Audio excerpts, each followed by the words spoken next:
Mwisho wa siku mwenendo wa shauri unakuwa uko sawa. Chama kinaweza kuchukua hatua nyingine za kisheria kikiona jambo hili linavyoenda ndivyo sivyo. Na kuendesha shauri upande mmoja sio kwamba ni jambo geni sana kisheria, lakini kina utaratibu wake, ikiwa msingi wa haki ya kusikilizwa, kupewa fursa ya kujaribu kubadilisha mawakili, kutafuta wakili mwingine ambaye anaweza na vitu vya namna hiyo. Lakini madhara yake ni hayo. Kwa hiyo hata ukiendesha upande mmoja bado chama kinaweza kaja kuleta maombi ya kutengua uamuzi wa upande mmoja. Kulikuwa kuna hoja imebuka mahakamani juu ya miongoni mwa walalamikaji kutangazwa kwamba amejiondoa kwenye kesi, lakini kuna document ambayo itasainiwa na wakili alisaini wakili lako. Hili nalo limekaaje? Kimsingi hilo jambo lilikuja mahakamani na likaelezwa, kwa sababu ile taarifa imeelezwa mahakamani na sisi tumeipata na tumeisoma, kwa sababu mshtaki wa tatu, mdai wa tatu ambaye Maulida.com alitoa taarifa ya maandishi na akasaini na akaenda kwa wakili wakasaini, wakaleta mahakamani taarifa kwamba anajiondoa kwenye ile shauri. Na ikawa filed na sisi tukapata nyaraka yetu na mahakama ikapata nyaraka yake. Jaji amekataa. Kwa hiyo baada ya kuona vile wenzetu akaenda kumtafuta na kumleta. Hatujui nini kilimshawishi, lakini amekuja tena. We understand kwamba ni mtu mzima, umri umeenda, hata kuzungumza kwa shida, kutembea kwa shida. Kwa hatujui amekuwa compromise kwa vipi. Au kuna vitu gani viko nyuma ya pazia, hatuwezi kujua. Lakini taarifa ilikuwa rasmi na ya kiwakili. Lakini sisi tujaribu kumtaarifu mheshimiwa jaji kumwambia kwamba katika michakato hii kuna wakili amekuja kufaili, ana haki na yeye ya kusikilizwa kabla maamuzi hajafikiwa, ambao haki ya kusikilizwa ni ya msingi ya kila binadamu. Lakini imeonekana hata huyo wakili hapaswi kusikilizwa. Hoja zake hazipaswi kusikilizwa. Ukweli wa mambo haupaswi kutolewa. Kwa hiyo mimi nikaona pamoja na hayo, lakini bado jaji ameshindwa kumpa fursa Edson Kilatu wakili kuja kutoa hoja zake. Madhara kwa Kilatu yanaweza kuwa yapi? Tunasubiri tuone hizo hoja ambazo atazitoa ni zipi.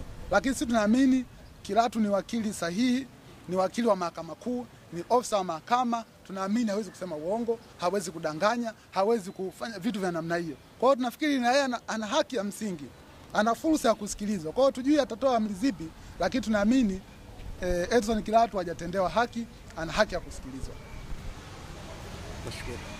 Ndugu waandishi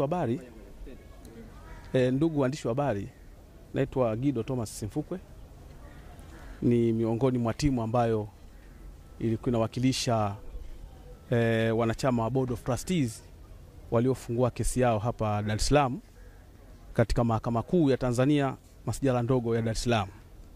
Na kesi hii ilikuja leo tarehe 10 mwezi wa 6 2025 kwa ajili ya mambo kama matatu au manne hivi kama nitakavyoeleza. Jambo la kwanza, kuna kesi ya msingi ambayo ni namba 8323 ya mwaka 2025. Kesi hii ilipangwa leo kwa ajili ya kusikizwa kwa kutolewa maamuzi ya mapingamizi ya kisheria, ambayo mapingamizi haya yalikuwa yameshawasilishwa kwa njia ya maandishi ya written submission. Sasa leo tulipokutana asubuhi, mheshimiwa jaji ametoa maamuzi ya mapingamizi haya, na mapingamizi yote 9 yaliyokuwa yameletwa na Board of Trustees ya chama cha Chadema pamoja na katibu mkuu yote yamekuwa dismissed. Kwa hivyo baada ya kuwa dismissed, maana yake sasa ni kwamba tukaenda kwenye ombi. Kulikuwa kuyapi na ombi la zuio ambalo hili ni ombi namba 8960 pia la mwaka 2025. Katika ombi hili hawa members wanaotoka Zanzibar waliofungua ile shauri wanaomba zuio dhidi ya chama cha Chadema na shughuli zote zisitishwe mpaka kesi ya msingi itakaposikilizwa. Hili ombi lilikuwa pia na mapingamizi. Upande wa respondent walileta mapingamizi yao dhidi ya hili ombi, na pia upande wa waombaji katika majibu yao kinzani, yani counter affidavit, pia walifaili pingamizi za kisheria. Sasa pingamizi hizi pia zimesikilizwa. Pingamizi za upande wa respondent zimekuwa overruled, lakini jaji akawa ame-expunge aya 16 ya hati ya kiapo ya waombaji, kwa maana kwamba ilikuwa na matatizo, kwa hiyo aka-expunge, lakini akasema zingine zitatumika kuunga mkono hati ya kiapo. Lakini pia na waombaji kwenye majibu yao, yani kiapo kinzani dhidi ya ili ombi, walileta pia pingamizi la kisheria kwamba hati yao ya kiapo, hati ya kiapo kinzani ya waombewa ilikuwa haijakuwa sworn or affirmed. Imeeleza tu kwamba imekuwa delivered and signed. Sasa hii ikaleta mzozo mkubwa, yani ile tag of war ya wanasheria kwenye hii pingamizi kwamba je, affidavit inakuwa signed au inakuwa delivered au inakuwa sworn or affirmed. Kwa hiyo baada ya mapingamizi haya kusikilizwa kwa kirefu, Mheshimiwa Jaji alisustain EPO na akawa ame struck out, yani akaiondoa hati ya kiapo kinzani ya kukataa ili ombi la zuio. Kwa hiyo baada ya kukataliwa sasa kwa hii counter affidavit ya wajibu maombi, maana yake sasa ombi likabaki halijapingwa. Kwa hiyo jaji akaoda kwamba tuendelee na kusikiliza ombi la msingi. Baada ya kufikia hapa mahakama ilipotoa amri hiyo, wakili wa wajibu maombi, yani wa chama cha Chadema pamoja na katibu mkuu, akaomba kujitoa mahakamani kwamba hahitaji tena kuwakilisha wateja wake, na kwa hivyo akiendelea kuwakilisha wateja wake itakuwa yeye ameona pengine kwa interest zake haitofaa. Kwa hiyo akawa amejiondoa mahakamani na mahakama ikatoa amri ikamdischarge. Baada ya hapo mahakama ikatoa order kwamba ombi la zuio lisikilizwe ex parte.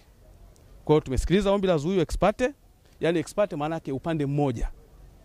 Kwa sababu wale walikuwa mahakamani wakaamua kuondoka mahakamani. Kwa hiyo mahakama ikasikiliza ombi la zuio, ikawasikiliza waombaji upande mmoja kwa sababu wajibu maombi walikuwa hawapo na wameondoka mahakamani, na ikatoa amri zifuatazo. Mahakama imezuia kwa muda, imetoa order, imezuia kwa muda kwamba shughuli zote za chama, yani kwa maana kwamba mikutano ya wao wenyewe au wafanyakazi wao au mtu mwingine yoyote ambaye ana act kwa niaba ya Chadema zimezuiliwa mpaka hapo kesi ya msingi itakaposikilizwa na Mahakama Kuu Masjala ndogo ya Dar es Salaam. Kwa ufupi hayo ndio ambayo yametokea kwa leo. Kuna jambo hapa la unaweza kutufanulia kwa jicho la sheria la kusikilizwa kesi upande mmoja, kwenye jicho la sheria ile lina